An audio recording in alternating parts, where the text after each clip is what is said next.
할렐루야. 여러분, 할렐루야가 무슨 뜻인지 아시죠? 여호와 하나님을 찬양하라 라는 뜻입니다. 여러분은 방금 할렐루야 했을 때 아멘 하셨습니다. 여러분, 이게요 그냥 쿵짝 맞추는 게 아니고 할렐루야 할 때 우리 고백 속에는 우리의 뭐가 담겨 있는 거예요? 주님을 찬양합니다, 경배합니다 라는 그 의미의 고백으로 저는 여러분의 할렐루야를 외친 거고요, 여러분은 아멘, 그렇습니다, 그렇게 되길 원합니다, 그렇게 믿습니다 라고 고백을 하셨습니다. 다시 한번 해보십시다. 할렐루야. 주님을 찬양하십시다. 주님을 찬양합니다라는 고백이 바로 할렐루야 고백이고, 그것이 우리의 예배하는 중요한 목적이고 이유입니다. 여러분, 우리 하나님을 예배하기 위해서 모였는데요, 하나님을 예배한다는 말, 또 찬양한다는 말이 무슨 뜻인가, 무슨 의미인가? 여러분, 찬양이 뭐예요? 네? 찬양이 뭔가요? 대답들 안 하세요. 모르세요? 모르면 모른다, 알면 안다. 아는 것 같은데 실제로는 우리가 하는 것 같은데 정확하게 그 의미가 무슨 의미인지를 사실 우리가 잘 모르고 하는 경우들이 참 많아요. 여러분, 그 아이들이 제일 좋아하는 날 중에 하나가 무슨 날이냐면 생일날입니다. 그렇죠? 아니에요? 애들은 생일날을 참 기다리고 좋아합니다. 왜냐하면 생일날은 뭐 하는 날이에요? 선물도 받고 축하도 받고 자기가 주인공처럼 이렇게 뭐 하는 거예요? 축하해주고 기뻐해주고 높임받는 날이 생일이기 때문에 그래요. 이제 뭐 나이가 들면 생일에 대한 감동도 없고요. 저도 오래전부터 누군가가 이렇게 생일 축하를 해주면 상당히 참 그게 오히려 불편할 때도 있습니다. 왜냐하면 높임 받으시고 우리가 기쁨을 받으시고 또 칭송 받으셔야 되는 분, 그분이 바로 우리 주님이시기 때문에 그렇잖아요. 여러분, 마치 생일 축하할 때 생일 축하합니다, 당신의 생일을 축하합니다, 사랑하는 누구의 생일 축하합니다, 생일 축하하는 것처럼 찬양은 뭐냐면 하나님이 참 놀라우신 분이십니다. 하나님 참 우리를 사랑하십니다. 하나님 참 행하신 일들이 놀랍습니다. 하나님의 크신 위엄과 놀라운 것들을 우리가 기뻐하며 뭐하는 거 높여드립니다. 할렐루야, 이게 찬양이에요. 그래서 뭐예요? 주님의 높고 위대하심을 뭐가요? 내 영혼이 찬양합니다. 이게 찬양이에요. 우리의 마음이, 우리의 중심이, 우리의 삶이, 우리의 모든 걸 다해서 하나님이 찬양받으실, 높임받으실 유일한 분이십니다. 주님이 나의 기쁨이 되십니다. 주님이 나의 구원과 승리가 되십니다. 이걸 고백하고 그 주님을 기쁨으로 높여드리는 것, 이게 찬양입니다. 여러분, 찬양하십시다. 우리의 삶으로 찬양하시고, 여러분, 그래서 찬양은 단순히 우리의 노래만이 우리의 찬양이 아니에요. 우리의 마음이, 우리의 삶이 온전하게 주님께 드려지는 것, 주님을 높이는 것, 그게 우리의 삶으로 온전하게 드리는 주님 기뻐 받으시는 찬양인 줄로 믿고, 그렇게 찬양의 자리에서 주님을 높이시는 저와 여러분 우리 모두가 되시기를 주님의 이름으로 축원합니다. 왜요? 주님은 찬양받기 합당하신 위대하신 놀라우신 크신 하나님이시기 때문에 그래요. 여러분, 오늘이 무슨 날인지 아시죠? 처서입니다. 처서가 무슨 날이에요? 더위가 끝나는 날. 끝난다, 더위가 이제 물러간다. 그래서 옛날에 뭐예요? 처서가 지나면 모기도 주둥이가 입이 삐뚤어진다. 근데 제가 볼 때는 아직 모기가 제대로 본격적으로 활동도 안 한 것 같아요. 너무 더워서. 처서가 지났으면 더위가 지나가야 되는데 아직도 여전히 많이 더위가 남아 있습니다. 아마 다음 주도 많이 더울 거라고 하는데요, 그래도 여러분, 우리 의심치 않아요. 왜요? 그래도 더위는 간다, 그리고 가을은 곧 온다라는 것을 우리는 알고 있어요. 왜 알아요? 당연히 여름 지나니까 가을이 오죠. 예, 그 사시사철을 만드시고 운행하시고 역사하시는 분이 눈에 보이지는 않지만 하나님이시기 때문에 그래요. 하나님이 모든 걸 주관하시고 역사하시기 때문에 저와 여러분의 삶도 하나님이 붙드시고 인도하고 계신 줄로 믿습니다.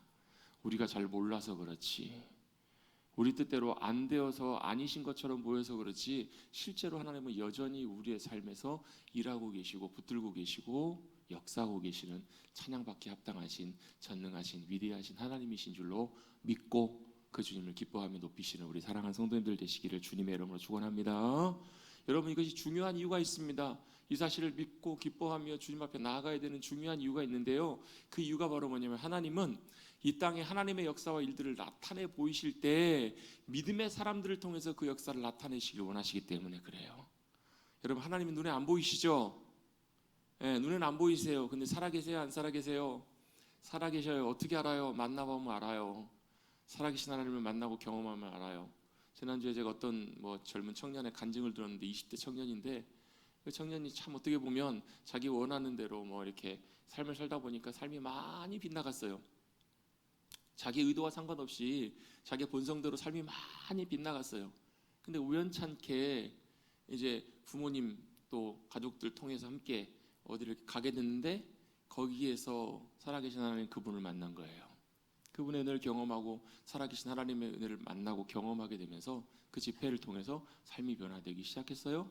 살아계신 하나님을 만나고 나니까 삶이 조금씩 변해서 자기가 도저히 이거는 내 삶에서 바꿀 수 없다라고 하는 그런 삶의 본성적인 부분들도 변화되기 시작했어요.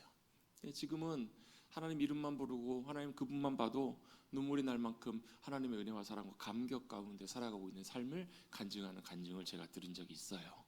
여러분, 하나님 눈에 안 보이신다고 안 계시는 것이 아니에요. 여러분, 지구가 돌아가는 거 여러분 그 소리가 들리세요? 여러분, 지구 밖에서 지구를 보신 적 있으세요? 우주인들은 몇 명 봤겠죠. 근데 여러분, 우리 지구가 포함되어 있는 태양계는 어떻게 생겼을까요? 은하는 어떻게 생겼을까요? 보여요? 보신 분 계세요? 그것도 안 보셨으면 말을 하지 마세요. 그것도 안 보셨으면 말씀하지 마세요. 왜요? 하나님은 우주보다 크신 분이신데 우주도 다 경험해 보지도 못하고 알지 못하면서 하나님이 있다 없다 우리는 함부로 판단할 수 없어요. 그걸 성경에서는 뭐라고 하는가? 어리석은 자라고 얘기를 해요. 여러분, 제가 종종 말씀드린 거 있잖아요. 고양이들이 사람들이 전화 통화하고 있으면 와가지고 야옹야옹 거린다고. 왜요? 고양이는 사람이 전화를 통해서 다른 공간에 있는 누군가가 통화한다라는 것을 상상도 못하기 때문에 말을 하면 누구에게요? 지한테 하는 줄 알아요. 지한테 말하는 줄 알고 앞에 와서 야옹야옹 거린다고 하잖아요. 왜요? 고양이의 차원에서는 그 사람의 수준을 이해할 수가 없는 것처럼 여러분, 우리도 하나님의 차원에 행하신 일들을 우리는 다 이해할 수는 없어요. 근데 참 놀랍고 감사한 것이 그 크신 하나님, 그 놀라우신 하나님이 이 땅에 살아가는 어찌 보면 우주의 먼지보다 못한 우리들의 삶 가운데 찾아오시고 함께 하시고 개입하셔서 하나님의 놀라운 일들을 이뤄가기를 원하신다라는 거예요. 누굴 통해서요? 아담을 통해서요. 아담이 실패했어요. 그 다음에 누구요? 믿음의 사람들을 통해서, 노아를 통해서, 아브라함을 통해서, 하나님의 사람들을 통해서 하나님의 놀라운 역사를 이루세요. 자, 우리 잘 아는 요셉 아시죠? 요셉 모르세요? 요셉이 누구예요? 형들한테 죽을 뻔하다가 팔려가고 종으로 팔려가서 고생하다가 거기 좀 잘 되는가 싶었더니 또 억울하게 성추행범으로 누명을 쓰고 감옥에 갇히고, 거기서도 사람 도와줬더니 그 사람이 은혜를 잊어버리고 자기를 까마득하게 잊어버려서 감옥에 썩게 만들었던 그런 인생을 살았던 인물이 요셉이에요. 근데 요셉이 나중에 뭘 깨닫고 보게 되냐면요, 그 인생의 흐름 속에서 그 일어난 일들 통해서 뭘 봐요? 하나님이 내 모든 상황을 통해서 여전히 함께하고 계시고 역사하고 계셨구나. 그걸 요셉이 경험하고 고백하잖아요. 사람들도 봐요. 요셉을 볼 때 뭘 봐요? 요셉을 통해서 하나님이 함께하시고 그를 통해서 복을 주시고 형통케 하시는구나. 그걸 봐요. 여러분, 그게 하나님의 역사하심이고 일하심이에요. 만약에 여러분 요셉이 없었다면, 요셉이 그 순간 속에서 하나님 앞에 순종하고 드려지지 못했으면 애굽 사람들 또 주변에 있는 모든 사람들 7년 동안 흉년이 됐을 때 다 굶어 죽었을 거예요. 여러분 생각해 보십시오. 지금도 여러분 한 해 두 해만 여러분 곡식 장사가 안 돼도 나라가 난리가 나잖아요. 농사가 잘못돼가지고 어떻게 돼? 난리가 나잖아요. 아닌가요? 목사님, 난 농사를 안 지는데. 그게 아니잖아요, 여러분. 여러분, 한 해 두 해도 아니고요, 7년이에요. 요즘도 여러분 1년만 비가 안 와도요 난리가 납니다. 작년에 여러분 우리 경험해 봤잖아요. 강릉 지역에 한 3개월인가 4개월인가 비가 안 왔더니 어떻게 돼요? 난리가 나요, 난리가. 지금은 여러분 여기 어때요? 막 댐도 있고요, 뭐 저수지도 있고요, 뭐 땅에 파가지고 지하수도 다 끌어올릴 수 있는 그런 기술이 있어도요, 여러분 하늘에서 비가 내리지 않으면 여러분 심각한 어려움이 생깁니다. 과거에 그 당시는 어땠을까요? 애굽 시대, 요셉이 살았던 시대에 비가 안 왔다? 한 해도 아니고요, 7년 동안 비가 안 왔다? 이건 다 죽는 거예요. 뭐 바로왕이라고도 별 수 있나요? 아무것도 할 수 없어요. 그냥 손 벌리고 다 죽어야 돼요. 근데 하나님께서 누구를요? 요셉을 통해서 일하세요. 구원의 역사를 이루세요. 요셉을 통해서 7년의 풍년의 기간 동안에 7년을 견딜 수 있는 저장을 하게 하시잖아요. 그걸 만약에 몰랐다면 어떻게 됐을까요? 아마 다 죽었을지 몰라요. 하나님은 요셉을 통해서 하나님의 놀라운 구원의 역사와 일들을 나타내 보여주셨습니다. 그게 하나님이 일하시는 방법이에요. 성경은요 하나님의 말씀입니다. 그리고 성경은 하나님이 행하신 놀라운 일들과 행하실 놀라운 일들을 약속해 주신 약속의 말씀이에요. 맞죠? 그게 하나님의 말씀 성경이에요. 그런데 그것뿐만 아니라 또 중요한 것이 성경에 기록되어 있는데 뭐가 기록되어 있는가? 믿음으로 하나님과 함께하는 사람들, 믿음으로 주님과 함께했던 사람들을 통해서 역사하신 하나님의 스토리 이야기들이 성경에 기록이 되어 있어요. 그렇다면 우리들에게도 중요한 게 뭔가, 우리가 이 시대에 믿음으로 살아간다라는 것, 하나님을 믿고 살아간다라는 것, 그리스도인으로 살아간다는 것이 뭘 의미하냐고 하면 바로 뭐예요? 하나님은 아브라함을 통해서, 요셉을 통해서, 모세를 통해서 역사하시고 주님의 놀라운 구원과 놀라운 주님의 일들을 이루셨던 것처럼 지금도 그런 역사를 이루어가실 하나님이 분명하다라는 거예요. 여러분, 과거에 계셨던 하나님과 지금 계신 하나님이 같은 분이세요? 다른 분이세요?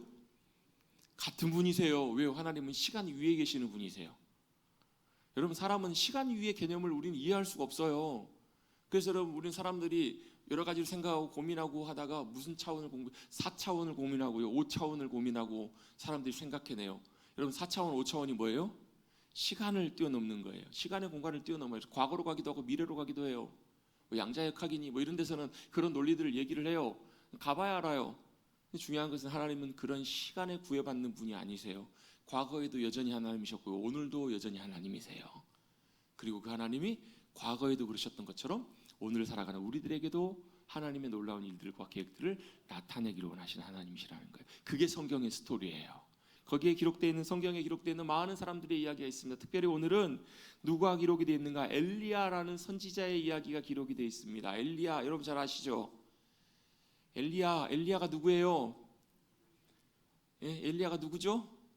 하나님께서 참 놀랍게 함께 하셨던, 성경에 나와 있는 선지자 중에 가장 위대한 선지자 중에 한 사람이 바로 엘리야입니다. 엘리야의 이름의 뜻은 야훼, 여호와는 나의 하나님이시다, 우리 하나님이시다라는 뜻이 바로 엘리야의 이름의 뜻입니다. 여러분, 엘리야가 언제 활동했는가? 우리 지난주에 여러분, 우리 솔로몬에 대한 이야기를 잠깐 살펴봤죠. 기억나시죠? 세 분만 기억나시나 봅니다. 솔로몬이 어땠다고요? 처음에 시작할 때는 하나님의 기쁨으로 참 귀하게 시작해서 하나님 듣는 마음을 주십시오. 그리고 하나님께 주신 지혜로 하나님의 나라를, 하나님의 백성들을 잘 다스리는 귀한 왕으로 시작을 했습니다. 그런데 우리 지난주에 성경 살펴봤던 것처럼 마지막이 어때요? 마지막은 그의 마음으로부터 하나님을 떠나요. 왜요? 그가 사랑했던 것들, 또 그가 좋아했던 것들 때문에 결국은 하나님께로부터 마음이 떠나니까요, 뭐가 안 되냐면 들리지가 않아요. 듣는 마음을 구했던 솔로몬이 듣지를 못해요. 그래서 마지막은 좋지 않게 끝나요. 왜요? 왜 안 들렸을까요? 여러분, 마음이 떠나고요, 마음이 멀어지면 하나님이 말씀하셔도 안 들립니다. 하나님이 경고하세요. 하나님 돌이키라고 분명히 말씀하시는데 안 들려요. 여러분, 우리도 마찬가지예요. 우리의 마음이 하나님께로 온전하게 향하여져 있지 않으면 하나님이 우리에게 그렇게 말씀하시고 경고해도 들려요, 안 들려요? 안 들려요. 그러면 우리가 지금 우리에게 말씀하시고 깨닫게 하시는 하나님의 말씀이 안 들린다, 안 깨달아진다, 그러면 여러분 뭐부터 점검해 보셔야 되냐면요, 귓구멍을 잘 점검해 보시는 게 아니라 우리의 마음과 중심이 어디로 향하여 있는가, 그거부터 점검해 보셔야 돼요. 내가 온전히 전심으로 하나님께 향하여 있고 하나님을 찾고 구하고 있는가 아닌가, 그거부터 여러분 확인해 보시고 돌이키셔야 돼요. 그래야 말씀하시는 하나님의 음성이, 경고하시고 돌이키게 하시는 그 음성이 들린다고요. 여러분, 애들 여러분 그냥 가고 있어요. 요즘은 여러분 차가 너무 좋아져 가지고요, 요즘 나온 차들은 그거 굉장히 많아요. 우리 교회차 15인승에도 그게 달려 있어요. 참 15인승이 그냥 아무것도 없는 차인데 그거는 하나 달려 있어요. 뭐가 달려 있냐면 일정 속도 이상을 달리다가 방향지 시등을 켜지 않고 차선을 이탈하거나 차선을 넘으면 삑삑삑삑삑 경고 소리가 납니다. 요즘 나오는 새 차 타시는 분들 웬만하면 다 있죠, 그거요. 있으신 분들 손 들어보세요. 손 내리세요. 많이 있으실 거예요. 그게 뭐 하는 거예요? 혹시 운전자가 부주의하거나 혹시라도 뭐 잠깐 졸거나 잘못 앞을 전방을 주시하지 못하고 운전을 제대로 하지 못할 때 차선을 이탈하면 알려주는 거예요. 경고하는 거예요. 차선을 이탈했습니다. 빨리 원 차선대로 돌아오십시오. 그걸 안 들으면 어떻게 돼요? 사고가 납니다. 사고만 나면 괜찮아요. 자칫 잘못하면 죽을 수도 있습니다. 목숨을 잃을 수도 있습니다. 그건 뭐예요? 생명의 경고예요. 경고. 여러분, 차만 그런 것이 아니라요, 하나님께서는 우리의 영혼을 향해서도 그렇게 말씀하시고, 때때로 우리가 좌로나 우로나 빗나가고 하나님의 생명의 길을 놓쳤을 때 경고해 주시고 말씀해 주신다고요. 근데 문제는 뭐예요? 못 듣는다라는 거예요. 솔로몬이 듣지를 못했어요. 결국 그래서 하나님께서 무슨 판단을 내리시는가, 무슨 심판을 내리시는가, 그래도 아버지 다윗의 다윗 때문에 다윗을 봐서 너 때는 말고 네 아들 때에 나라를 하나님께서 빼앗아 가세요. 그리고 유다 지파 한 지파만 남겨놓고 나머지 10지파는 하나님께서 여로보암이라고 하는 다른 신하에게 하나님께서 그 나라를 떼서 줘버리십니다. 그 나라가 바로 무슨 나라냐면 북이스라엘이에요. 그래서 나라가 솔로몬 다음 시대에 나라가 두 개로 나눠집니다. 우리나라 남과 북이 갈라진 것처럼 남유다와 북이스라엘로 나라가 두 개가 갈라져요. 갈라져서 하나님이 처음에 여로보암에게 나라 10지파를 맡기실 때는 야, 솔로몬이 나를 떠났으니까 너는 나를 잘 따르고 섬기라 라는 마음으로 하나님이 그런 의도로 여로보암에게 나라를 맡기셨는데, 오히려 여로보암 북이스라엘이 더 악하게 하나님을 반역하고 하나님의 길을 떠나게 돼요. 그래서 북이스라엘이 훨씬 더 악한 길을 걷게 됩니다. 남유다와 북이스라엘이 잘 지냈겠죠. 잘 지냈을 리가 없어요. 계속 서로 공격하며 싸우며 분열의 시기를 보내게 됩니다. 말씀드린 바와 같이 북이스라엘이 훨씬 더 악한 길들을 걷게 되는데, 그 북이스라엘의 그 왕들 중에서 가장 대표적인 악한 왕이 바로 누구냐면 아합 왕입니다. 아합 왕. 가장 대표적인 악한 왕 중에 한 사람이 바로 아합 왕입니다. 그 시대에 하나님께서 하나님의 사람을 보내셔서 하나님 말씀을 전하게 하시고 하나님의 놀라운 일들을 나타내신 사람이 누구냐면, 나타낸 사람이 엘리야입니다. 자, 서론이 좀 길었죠? 엘리야가 어느 시대예요? 아합 왕 시대 북이스라엘에서 하나님의 말씀을 전하고 하나님의 역사를 나타냈던 사람이 바로 엘리야라는 사람이에요. 이 엘리야가 얼마나 위대한 사람인가, 대단한 사람인가. 엘리야의 이야기가 열왕기상 17장부터 등장합니다. 17장에 등장하자마자 제일 처음에 나오자마자 나오는 이야기가 뭐냐면, 그가 기도했더니 하늘의 문이 닫히고 비가 오지 않는 거예요. 몇 년 동안요? 3년 넘게. 3년이라는 시간 동안 비가 오지 않는 거예요. 누가 기도했더니요? 엘리야가 기도했더니요. 나중에 우리 바로 18장 맨 뒤에 나오지만 다시 엘리야가 기도했더니 하늘문이 열리고 비가 내렸다고요. 엄청난 하나님의 역사를 나타냈던 사람입니다. 또요, 그 가물 때 하나님이 천사를 통해서, 비둘기를 통해서, 까마귀를 통해서 먹을 것을 공급해 주시고요, 피해서 갔던 사르밧 땅의 과부의 집에 갔더니 과부의 집에 먹을 게 있어요, 없어요? 먹을 게 없어요. 딱 한 번 먹고 아들과 먹고 죽을 떡 딱 만들어 먹을 밀가루와 기름밖에 없는 거예요. 우리로 치면 딱 한 번 먹을 만한 쌀과 요거밖에 없는 거예요. 먹고 죽어야 되겠다. 그런데 엘리야 가요. 엘리야 가서 엘리야의 말에 순종했더니, 따랐더니 어떻게 돼요? 가뭄이 끝날 때까지 그 떡 밀가루와 기름이 떨어지지 않는 거예요. 이런 하나님의 놀라운 역사가 일어나요. 또 그 집의 주인의 아들이 죽어요. 아들이 죽었을 때 엘리야가 기도했더니, 엘리야가 하나님 앞에 구했더니 아들의 호흡이 다시 돌아와요. 혼이 다시 돌아와요. 죽은 자가 살아난 놀라운 역사가 일어나요. 그리고 무엇보다도 우리가 잘 알고 있는 것처럼 엘리야가 어떻게 해요? 엘리야와 아합과 아세라 선지자와 바알과 아세라 선지자가 대결할 때 어떻게 해요? 하늘에서 불이 내리는 놀라운 역사와 능력을 나타냈던 사람이 바로 엘리야예요. 위대했던 사람, 하나님의 사람 엘리야. 그리고 또 여러분, 더 뒤에도 일들이 많아요. 그는 죽음을 경험하지 않아요. 죽지 않고 병거를 타고 하늘로 바로 하나님이 데려가 버리신 그런 사람이에요. 훗날 나중에 예수님 시대에 예수님이 변화산에 올라가셔서 변화되셨을 때 두 사람이 찾아와서 예수님이 두 사람과 함께 대화를 나누는 내용이 나와요. 누가 찾아와요? 모세와 엘리야가 두 사람이 찾아와요. 예수님과 만나서 얘기해요. 아, 예수님을 찾아올 만큼 그렇게 위대한 사람이었구나. 또 계시록에 가보면요, 계시록 뒤에 보면 마지막 시대에 두 증인이 일어날 거라고. 근데 그 두 증인이 어떤 사람이냐면, 한 사람은 물을 피로 만드는 권능을 나타내고 한 사람은 하늘로부터 불을 내리는 권세를 나타내는 사람이라고 묘사되어 있어요. 누구를 말해요? 물을 피로 만들었던 모세, 하늘로부터 불을 내렸던 엘리야. 그를 빗대서 그 역할로, 그 능력으로 역사를 나타낼 두 증인이 일어날 거다라고 성경은 예언하고 있어요. 이렇듯 참 위대하고 대단한 선지자였던 엘리야, 여러분, 역설적으로 이렇게 위대한 하나님의 사람들이 등장할 때마다 그 시대와 상황들은 어떠했는가? 그 시대와 상황들은 오히려 더 영적으로 암울하고 영적으로 어둡고 소망이 없는, 답이 없는 시대였을 경우들이 훨씬 많았어요. 더 답이 없기 때문에 더 강력한 하나님의 사람들을 보내셔서 강력한 하나님의 역사들을 나타내셨습니다. 그런 의미에서 이 아합 왕, 북이스라엘 아합 왕 시대는 가장 악하고 가장 불법적인 심각한 영적인 상태의 상황이었다라는 것을 우리는 성경을 통해서 볼 수 있습니다. 이런 시대에 참 위대했던 하나님의 사람 엘리야, 그가 아합에게 제안을 하죠. 아방이시여, 누가 하나님이신지, 누가 참신이신지 우리 확인해 봅시다. 대결해 봅시다.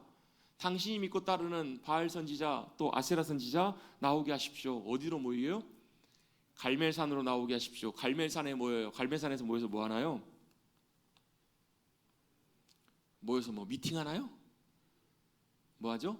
우리 한번 대회를 해봅시다. 무슨 대결이요? 송아지 2마리를 한 마리씩 놓고 송아지에 불을 붙이지 말고 제단 위에 올려놓고 우리가 기도해서 신이시여 이 송아지에 불을 내려주십시오, 이 제단에 불을 내려주십시오 해서 불을 내리는 신이 참 하나님이고 참 신입니다 라고 이렇게 한번 대결을 해보자는 거예요. 여러분 이야기 잘 아시다시피 결론이 어떻게 나나요? 바알 선지자, 아세라 선지자가 하루 종일 몸부림을 치면서 열렬하게 바알이여 바알이여 불을 내려주십시오. 불이 내려요 안 내려요?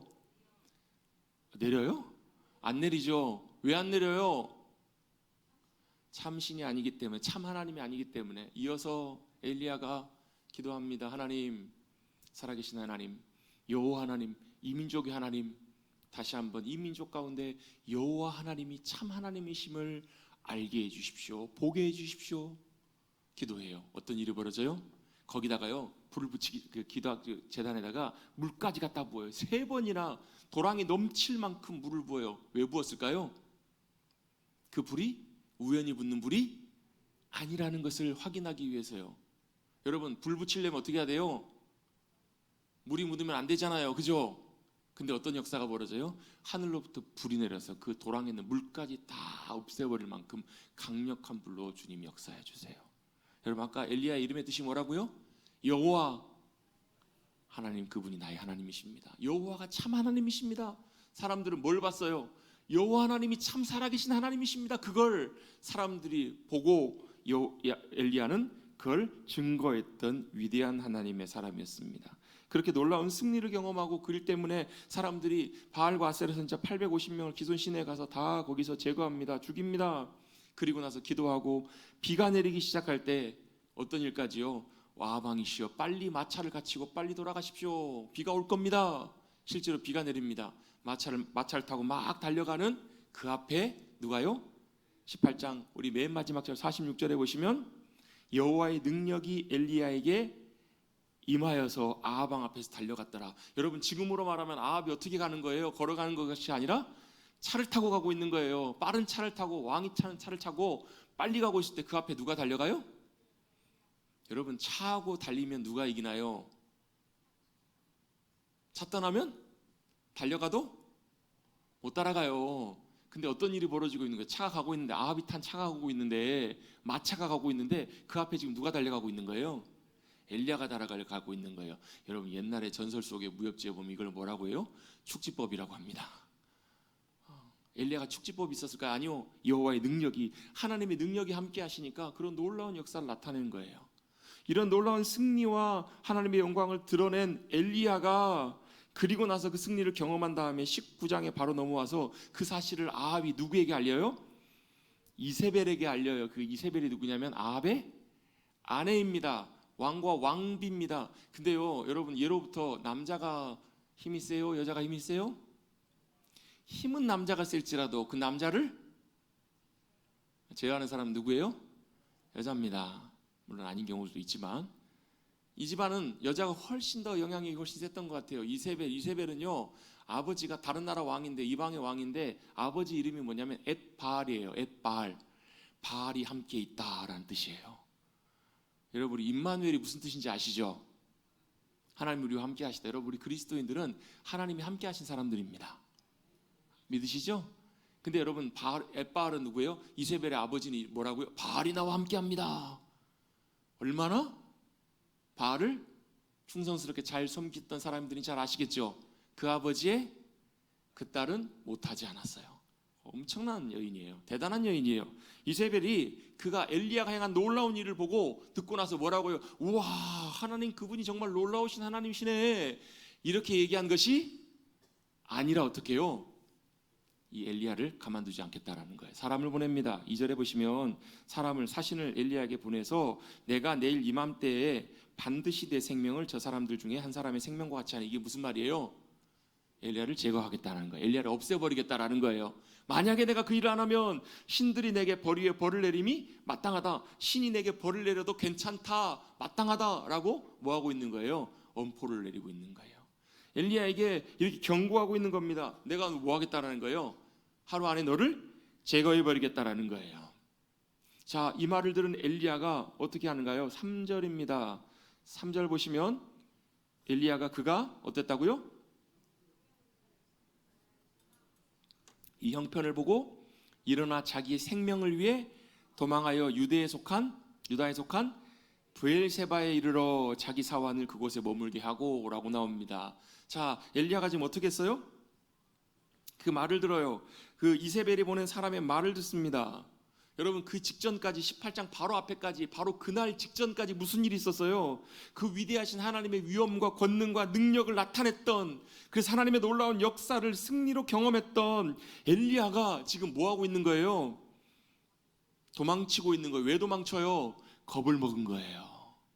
두려워하고 겁을 먹은 거예요. 이 형편을 보고, 이 말한 상황을 보고, 이 일을 보고 일어나서 자기의 생명을 위해서 도망갑니다. 어디까지 도망가냐면 브엘세바까지 도망가요. 지금 엘리야가 활동하던, 엘리야가 말씀을 전하던 곳은 북이스라엘의 북쪽이에요. 갈멜산은 북이스라엘 중에서도 가장 북쪽에 속한 북쪽 지방의 지역이에요.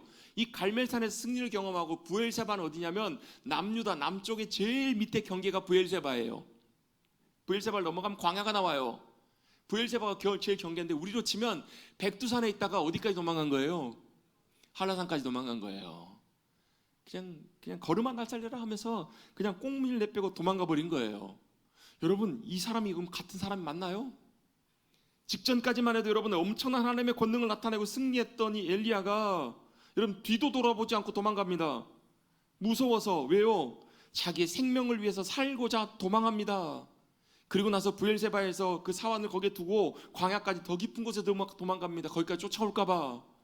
그 깊은 광야까지 들어가서 숨습니다. 거기 한 로뎀나무, 광야에는 나무가 거의 없거든요. 근데 로뎀나무가 그늘이 조금 져서 거기 나무 아래 앉아서 뭘 했다고요? 자기가 죽기를 원하여 이르되, 이게 무슨 말이에요? 죽고 싶었던 거예요.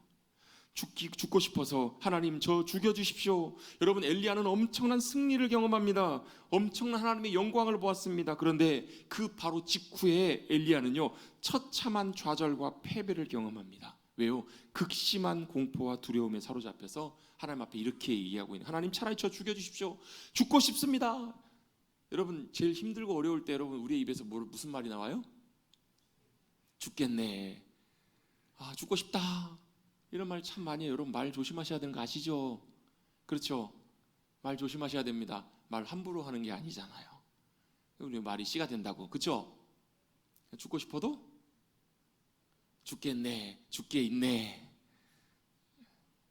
다 잊어버리셨나 봐요. 하도 오래돼가지고. 죽겠네 할 때마다 뭐라고요? 죽게 있다고요. 뭐가요? 내 생명이 죽게 있고, 내 삶이 주님께 있고, 내 상황이 주님께 있고. 그래야 되는데 지금 엘리야는 뭐예요? 죽게 있네가 아니라 죽겠네 그러고 있는 거예요. 하나님 죽겠습니다. 차라리 저 죽여주십시오. 절망하고 있어요. 왜 여러분 그 큰 승리를 경험한 엘리야가 바로 직후에 이렇게 무너져서 절망하고 있을까요? 그 이유를 우리는 성경에서 찾아볼 수가 있습니다. 우리 3절을 다시 한번 보실까요? 3절 맨 앞에 보시면 3절에 뭐라고 나와 있는지 앞에 부분만 한번 읽어보십시다. 도망하여까지 한번 읽어봅니다. 시작. 그가 이 형편을 보고 일어나. 아멘. 자, 뭐 때문에 그가 이렇게 절망하고 좌절하고 죽을 만큼 두려움에 휩싸여 있을까? 가장 중요한 이유는요, 이 형편을 보고라고 나와 있습니다. 이 형편이 뭐예요? 이 상황, 이세벨이 지금 자기에게 경고하는 그 말을 듣고 그 돌아가는 상황을 보고 처지를 보고 현실을 봤더니 두려움이 몰려오기 시작한 거예요. 자, 엘리야가 왜 이렇게 무너졌는가, 실패했는가? 그 이유는 간단합니다. 하나님을 보지 못했기 때문에 그렇습니다. 같이 한번 고백해 보십시다. 하나님을 보지 못하면 실패합니다. 여러분, 하나님을 보지 못한 이유가 뭐예요? 형편을 봤기 때문에 그래요. 자기에게 상황과 자기에게 닥친 일들과 상황을 보았기 때문에, 여러분, 자기에게 닥친 상황과 일들을 보기 시작하면요, 하나님이 함께 하셔도 하나님을 보지 못해요.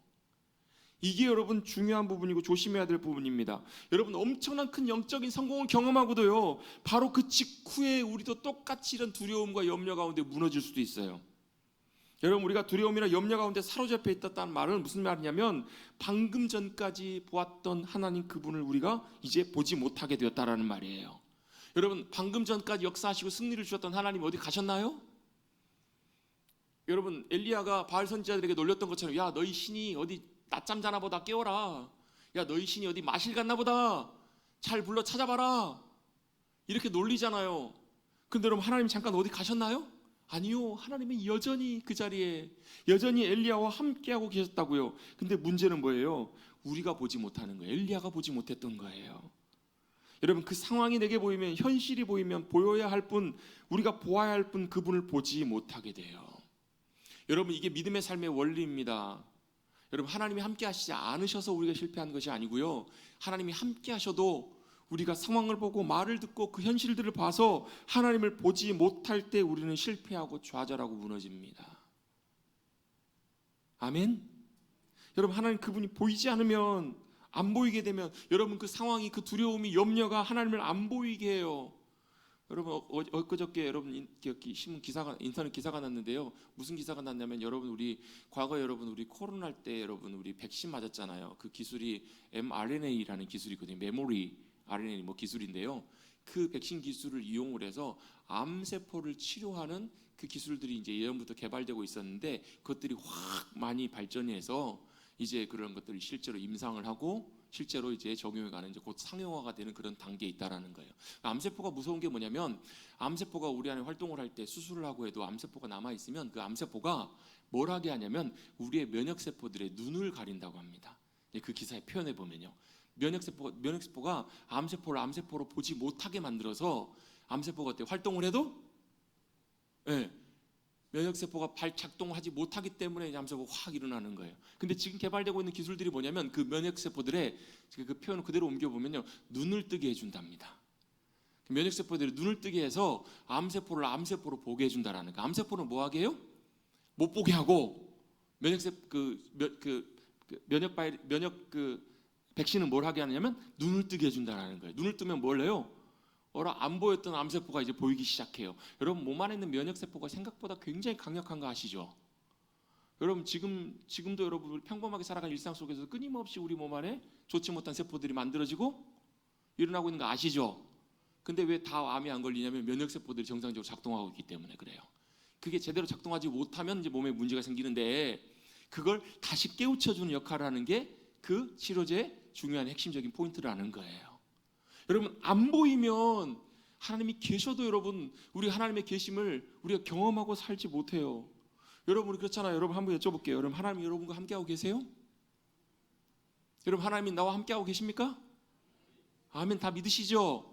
네, 믿고 고백해요. 여러분, 하나님 우리 함께하고 계십니다라는 것을 여러분 믿고 산다라는 것 참 중요하지만, 여러분 하나님이 함께 하신다라는 걸 여러분 우리가 믿는다고 해서 자동적으로 부적처럼 하나님이 함께 하심에 놀라운 능력과 역사를 경험하는 것은 아니라는 거예요. 여러분, 옛날에 여러분 80년대에 서양에서 외국 쪽에서 들어온 영화 중에서 많이 들어왔던 영화가 드라큘라 영화 많이 보셨죠? 흡혈귀 드라큘라 영화 많이 들어왔잖아요. 요즘은 안 나오지만 잘 더 이제 변형돼 가지고 더 이제 업그레이드해서 나오는데, 여러분 드라큘라가 뭐 하는 거예요? 피 빨아먹는 거예요. 흡혈귀예요. 흡혈귀가 피를 빨아먹으려고 딱 목을 물려 하다가 목에 뭐가 걸려 있어요? 십자가가 딱 걸려 있으면 어때요? 와 하면서 막 흡혈귀가 도망가요. 다 뻥입니다. 흡혈귀도 뻥이지만, 있는 존재도 아니지만, 여러분 십자가 본다고 귀신 도망가지 않아요. 여러분 마귀가요, 귀신이 여러분 하나님을 우리보다 더 잘 알아요. 하나님이 어떤 분인지 더 기가 막히게 알아요. 귀신같이 알아요.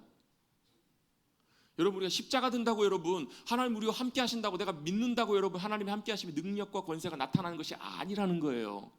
그럼 어떻게 해야 돼요? 찾으셔야 돼요. 우리와 함께 하신 하나님을 찾으셔야 돼요. 부르셔야 돼요. 사모하고 구하셔야 돼요. 나와 함께 하신 하나님을 찾고 구하고 사모함으로 주님 앞에 나아가서 어떻게 해요? 우리 눈에 그 주님의 함께 하심이 보여야 된다고요. 그래야 놀라운 다시금 우리의 무너졌던 자리에서 다시금 일어나는 그런 놀라운 승리를 경험해요. 제자들이 배를 타고 갈릴리 바다를 지나갑니다. 광풍이 불어요. 자기들이 제어할 수 없는 엄청난 일들이 생겨요. 여러분 우리의 인생도요, 바다와 같은 인생길 걸어갈 때 우리가 제어할 수 없는 그런 일들과 환경들이 생길 때가 있어요. 그럼 어떻게 돼요? 제자들처럼 똑같이 거기 휩쓸려요. 여기저기에 휩쓸리고요, 고통받아요. 죽을 것 같아요. 우리가 도저히 해결할 수 없을 것 같아요. 근데 그 배에 누가 타고 계셨어요? 예수님이 타고 계셨어요. 예수님도 사람의 몸으로 오신지라 피곤하셨어요. 거기서 주무시고 계셨어요. 제자들은 난리가 났어요. 혼비백산하면서 우리 다 죽게 생겼다고. 그러다가 어때요? 결국 마지막에 예수님을 찾아서 깨워, 예수님 우리가 지금 죽게 생겼습니다. 진작에 하지. 예수님 일어나셔서 어떻게 해요? 풍랑과 바람을 잠잠케 하세요. 그게 여러분 우리가 하나님을 찾고 구하고 나가는 거예요. 여러분 하나님 우리와 함께 하심을 믿으신다면 하나님 함께 하시기 때문에 그분을 찾아 나가십시오. 여러분 집에요, 아이가 있는데 엄마가 집에 분명히 계시는 걸 아는데 엄마가 안 보여요. 그럼 어떻게 해요? 엄마 불러요. 그럼 엄마가 어떻게 해요? 왜? 대답을 해요. 그러면 비로소 어떻게 해요? 아이가 엄마가 어디 있는지를 알아요. 찾아요. 엄마 밥 줘. 엄마 이거 도와줘. 이렇게 한다고요. 여러분 하나님이 함께 하심을 믿으신다면 하나님이 함께 하심을 믿고 그치지 마시고 그 주님을 찾으십시다. 부르고 나가십시다. 왜요? 그게 중요하니까요. 왜요? 엘리야가 그게 안 됐기 때문에 무너진 거예요. 엘리야는 뭘요? 이 형편을 보고 이세벨이 자기를 여러분 생각해 보시죠. 왕보다 더 위에 있는 왕비가 자기를 죽인다고 하는데 살아남을 길이 있어요? 없어요? 죽음의 공포와 두려움이 찾아와요. 염려가 찾아와요. 무서워요. 두려웠던 거예요. 그 위대한 일을 행했던 엘리야도 두려움 가운데 사로잡혀서 무너져서 처절한 좌절과 실패 가운데 하나님 차라리 죽고 싶습니다. 그 뒤에 4절에 보시면요, 하나님 나는 내 조상들보다 낫지 못하나이다 이렇게 고백해요. 이게 무슨 말이냐면 하나님 나는 완전히 실패한 자입니다. 완전히 나는 무너진 자입니다. 나는 완전히 패배했습니다. 더 이상 너희 살 소망이 없습니다. 절망했던 거예요. 자기의 입으로요. 하나님 죽고 싶습니다 고백했던 이유, 그 이유는 바로 뭐예요? 하나님이 보이지 않았기 때문에. 하나님이 자기의 삶에 여전히 함께하고 계심을 엘리야가 놓쳤기 때문에 그래요. 여러분 엘리야가 실패했습니다. 엘리야도 좌절하고 무너졌습니다. 그렇다면 저와 여러분은 어떨까요? 저와 여러분도 마찬가지예요. 여러분 저와 여러분도요, 실패하고 무너지고 좌절하고 하나님 죽고 싶습니다. 죽을 만큼의 두려움과 고통과 아픔과 절망이 찾아올 때도 있다라는 거예요. 우울함이 찾아와요. 낙심이 찾아와요. 불안함이 찾아옵니다. 절망이 찾아옵니다. 여러분 마음속에 염려가 생기고요, 여러분의 마음에 절망이 되거나 여러분의 마음이 낙심된다면 반드시 여러분이 하셔야 될 게 있어요. 뭘 하셔야 돼요? 하나님을 찾으셔야 돼요. 하나님을 부르셔야 돼요. 하나님 앞에 나가셔야 돼요. 왜요? 그 순간은 여러분이 하나님을 보지 못하고 있기 때문에 그래요. 하나님이 보이지 않기 때문에 여러분이 낙심하고 무너지는 거 있는 거예요. 여러분 그때 하나님이 어떻게 해요? 엘리야를 찾아오십니다. 그가 로뎀나무 아래에서 누워서 쓰러져 있습니다. 성경에 보면 5절에 보면 자던이라고 나와요. 잤다는 말이 거의 쓰러졌다는 말이죠. 천사가 그를 어루만집니다. 여러분 천사는 하나님이 보내신 존재예요. 하나님 대신 가서 하나님의 일을 하신 거예요. 이 말은 뭐예요? 하나님이 엘리야를 어루만지신 거예요. 여러분 우리는 그래요. 우리가 실패하고 좌절하고 무너져 있으면 하나님이 이러실 것 같아요.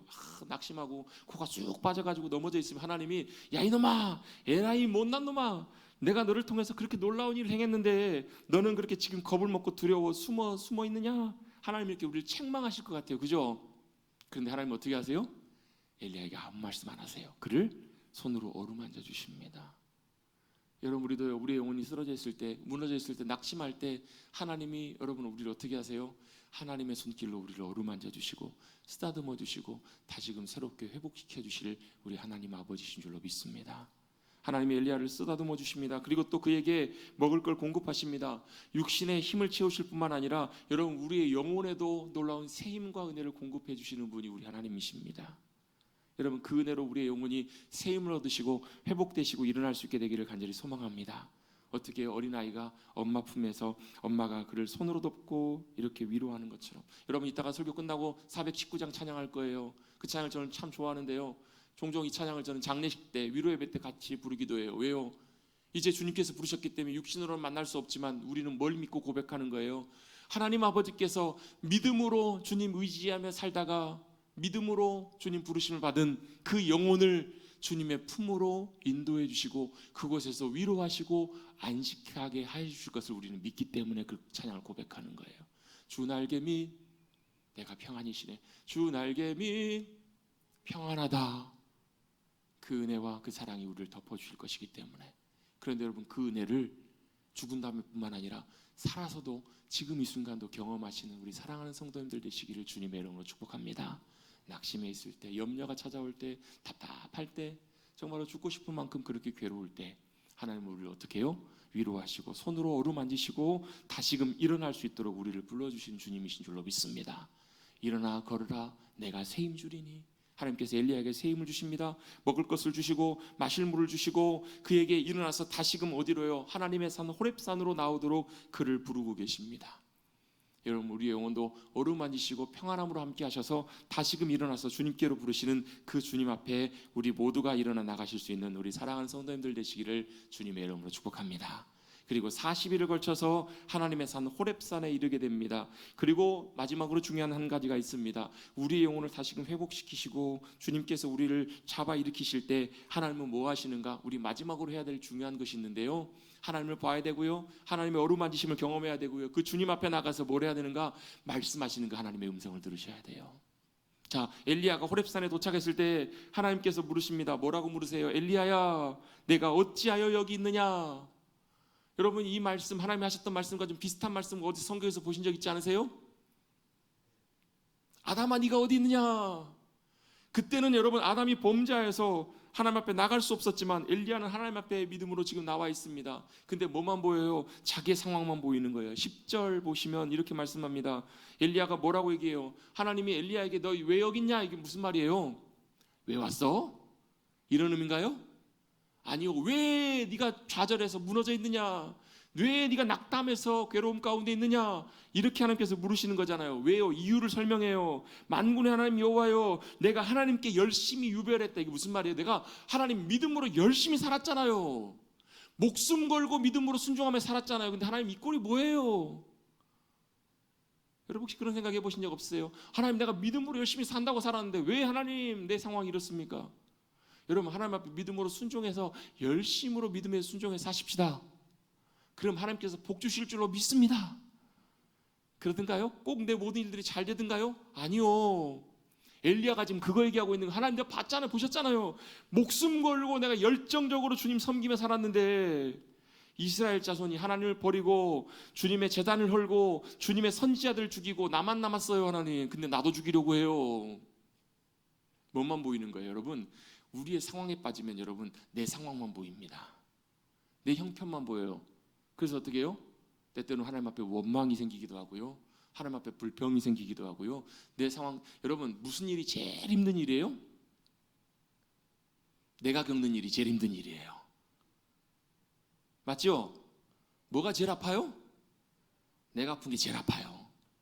여러분, 그렇잖아요. 엘리야가 지금 그 얘기하고 있는 거예요. 그 얘기하고 있으면 하나님 아시잖아요. 내가 이렇게 목숨 걸고 하나님 따랐는데 내 지금 나도 죽이려고 하잖아요. 이런 상황 속에서 하나님 도대체 왜 이래요? 하나님이 말씀하십니다. 어떻게 말씀하세요? 크고 바람 같은, 강한 바람 같은 게 불어서 막 바위가 다 깨져요. 얼마나 놀랐겠어요. 그런데도 하나님이 안 나타나세요? 지진이 일어납니다. 온 땅이 흔들리는데 여호와께서 안 나타나세요. 그 다음에 불이 일어나요. 큰 불이 있어도 하나님 말씀하시지 않다가 마지막 12절입니다. 맨 마지막에 보면 그 불 후에 세미한 소리가 있었다라고 말씀하세요. 엘리야가 그 소리를 듣습니다. 그 음성을 듣습니다. 여러분, 우리도 이 세미한 하나님의 음성을 들어야 될 줄로 믿습니다. 이 음성이 무슨 소리예요? 다시 한번 하나님께서 물으십니다. 엘리야야, 네가 왜 여기 있느냐? 그 말은 무슨 얘기예요? 다른 어조로 말씀하세요. 야, 다시 한번 묻는다. 네가 지금 왜 여기 있느냐? 엘리야는 똑같이, 하나도 다름없이 똑같이 얘기를 해요. 하나님 아시잖아요. 제가 열심으로 요나 같아요. 꼭 보면 하나님, 제가 열심으로 주님 순종해 살았는데 다 죽고 나만 살아남았어요. 하나님, 도대체 뭐예요 이게? 내가 한 모든 일이 헛되잖아요. 헛수고잖아요. 근데 하나님께서 그때 하셨던 말씀이 뭐예요? 하나님이 엘리야에게 하나님이 해야 될 일들을 말씀해 주세요. 이게 뭐예요? 비전이고 사명이에요. 여러분, 우리 믿음의 사람들이 낙심하고 무너져 있을 때 하나님 우리에게 말씀하세요. 우리를 위로하시고 이렇게 세우세요. 그리고 하시는 중요한, 우리가 꼭 들어야 되는 중요한 게 있어요. 주님의 음성을 들어야 돼요. 뭘 음성을요? 나를 부르시는 분이 하나님이십니다. 그리고 하나님이 뭐 하신다고? 여전히 하나님이 역사하고 계신다라는 거예요. 일하고 계신다라는 거예요. 그리고 그 하나님이 어떻다고요? 하나님의 놀라운 일들을 나에게 맡기셔서 나를 보내고 계신다라는 거예요. 이걸 여러분, 우리가 알아야 돼요. 그래야 여러분, 내 삶의 방향이 다시금 재조정돼요. 내가 왜 살아가는지, 내가 무엇을 위해 살아가는지. 여러분, 사명하면 우리는 뭐가 생각나냐면, 사명하면 신학교 가야 될 것 같아요. 사명하면 막 선교사 돼야 될 것 같아요. 근데 여러분 그것도 참 귀하고 중요할 수 있지만 여러분 이 사명은 여러분 이것만이 사명이 아니에요. 이것보다 더 중요한 게 있어요. 하나님이 우리를 보내시는 그것이 사명이에요. 하나님을 우리 어디로 보내세요? 우리의 삶의 자리로 보내세요. 가정으로 보내시고요, 직장으로 보내시고, 일터로 보내시고, 내가 이제 예배 끝나고 나가야 될 우리의 자리로 하나님께서 보내고 계신다고요. 그리고 거기서 하나님이 말씀하시는 원하시는 하나님의 목적과 뜻들을 순종하며 이뤄가기를 하나님은 원하세요. 여러분 그걸 알면 우리의 삶이 재조정됩니다. 그리고 낙심하는 상황 속에 다시 한번 일어나 달려갈 수 있습니다. 여러분 사명자는 죽지 않습니다. 사명자는 그 주님의 사명을 다 이루게 하실 때까지 여러분 우리의 삶이 끝나지 않아요. 여러분 부르신 분이 우리 하나님이십니다. 엘리야를 호렙산으로 부르셨던 것처럼 하나님께서는 지금도 우리를 부르고 계세요. 아멘. 같이 한번 따라 해보시겠습니다. 하나님이 나를 부르십니다. 그럼 어떻게 해야 돼요? 하나님을 찾고 사모하며 나아가셔야 돼요. 하나님 우리를 부르실 때 하나님 우리를 회복하셔서 하나님 앞에 나갈 수 있도록 우리를 붙잡아 주세요. 엘리야가 호렙산까지 나갑니다. 하나님 앞에 섭니다. 그리고 하나님께서 뭐 하세요? 말씀하십니다. 부르신 분이 하나님이시고, 그리고 나서 하나님이 다시금 우리에게 말씀하세요. 원래 우리의 삶의 자리로 가라고, 하나님과 함께 하나님이 보내신 목적과 사명을 가지고 나아가라고요. 그리고 거기서 뭐 하라고요? 그 뜻을 이루는 그 역사로 주님께서 우리를 보내고 계신다라는 것을 엘리야는 깨닫게 돼요. 우리도 그걸 깨닫게 될 때 우리는 일어나게 됩니다. 우리는 힘을 얻고 그 일 가운데 온전하게 나가게 됩니다. 하사엘을 기름 부어 아람의 왕으로 세워라, 예후를 왕으로 세워라, 그리고 엘리사를 널 뒤에 이어서 선지자로 세우라라고 말씀하십니다. 그 이후로 엘리야의 모습은 낙담한 모습이 보이지 않아요. 그 일들을 잘 감당합니다. 그 사명을 잘 감당하고, 그리고 나서 어떻게 해요? 보내신 불병과 불말을 타고 하나님 부르시는 그 하나님의 저수로 죽음을 경험하지 않고 승천하는 모습으로 엘리야의 삶이, 이 땅의 삶이 맞춰지게 되는 것을 보게 됩니다. 여러분 우리의 삶도 여러분 주님 부르신 그날까지 주님 보내시는 그 자리에서 주님의 보내시는 일들을 감당하며 주님의 귀한 기쁨으로 쓰임 받으시는 사랑하는 성도님들 되시기를 주님의 이름으로 축복합니다. 하나님께서 그 일들을 이루실 때 우리의 삶에 놀라운 영광을 보게 될 것입니다. 하나님께서 우리의 삶을 얼마나 가치 있게 사용하시고 역사하시는지, 정말로 우리의 삶이 복된 가치 있는 삶임을 우리는 경험하고 깨닫게 될 줄로 믿습니다. 방향을 잃으셨습니까? 주님의 음성에 귀 기울이십시다. 내 삶에 여러분 갈피를 잡고 못하고 계십니까? 힘을 잃으셨습니까? 여러분 마음이 무너지고 낙심되십니까? 삶의 의미와 의욕을 찾고 계십니까? 그것이 없으시다면 여러분 하나님의 음성에 귀 기울이시고 세미하게 말씀하신 주님의 음성을 들으시고 그 주님 앞에 나가셔서 삶에 부르신 나의 목적을 깨닫고 그 부르심 따라 믿음으로 나가셔서 주님의 놀라운 영광을 보는, 우리의 삶에 놀라운 복된 은혜를 경험하는, 승리하시는 저와 여러분 되시기를 주님의 이름으로 축원합니다. 축원합니다. 오늘 제목에 보면 뭐라고 말씀하고 계세요? 엘리야야 네가 어디 있느냐? 하나님 우리를 향해서도 동일하게 부르고 계신 줄로 믿습니다. 누구야 어디 있느냐? 주님 부르실 때 예 아멘 주님 제가 주님 앞에 있습니다 말씀하옵소서. 믿음으로 드려지고 순종하셔서 하나님의 놀라운 역사를 경험하시는 우리 모두가 되시기를 간절히 주님의 이름으로 축복합니다. 하나님 감사합니다. 오늘도 예배 자리로 불러주시고 주님 앞에 믿음으로 나와 예배하며, 특별히 예배 가운데 말씀을 통해서 우리에게 말씀해 주시는 주님의 음성에 귀 기울이게 하여 주시니 감사를 드립니다. 엘리야가 큰 놀라운 승리를 경험하고도 바로 그 직후에 낙심하며 절망하며 좌절하며 하나님 차라리 죽어주십시오. 나는 실패했습니다. 나는 엄청난 좌절과 낙심 가운데 무너져 있습니다. 하나님 차라리 죽고 싶습니다. 고백하고 무너졌던 것처럼 우리의 삶도 하나님의 놀라운 은혜를 경험하고도 그 직후에도 무너질 수 있는 우리의 연약한 인생임을 우리가 깨닫고 주님 앞에 믿음으로 나아가 우리를 어루만져 주시는 주님의 손길, 그 품 안에서 새 힘을 얻고 회복되어서 말씀하시는 주님 앞에 나아가 우리의 삶을 향해서 부르시고 말씀하시는 그 주님의 사명, 부르심, 그 부르심을 듣고 깨닫고 나아가 우리의 삶의 자리에서 승리하는 우리 모두들 되게 하여 주시옵소서. 우리의 삶을 가정으로 보내실 때, 우리의 삶을 또 우리의 삶의 자리로 보내실 때 거기서 하나님이 나에게 뜻하신 바 원하신 바 그것이 무엇인지를 잘 깨닫고 분별하여서 주님 부르시는 그날까지 승리하며 주님과 동행하는 우리의 모두들, 주님의 기쁨으로 드려지는 우리 모두들 되게 하여 주시옵소서. 붙들어 주시고 인도해 주실 것을 믿사오며 감사드리며 예수님의 이름으로 기도드리옵나이다. 아멘.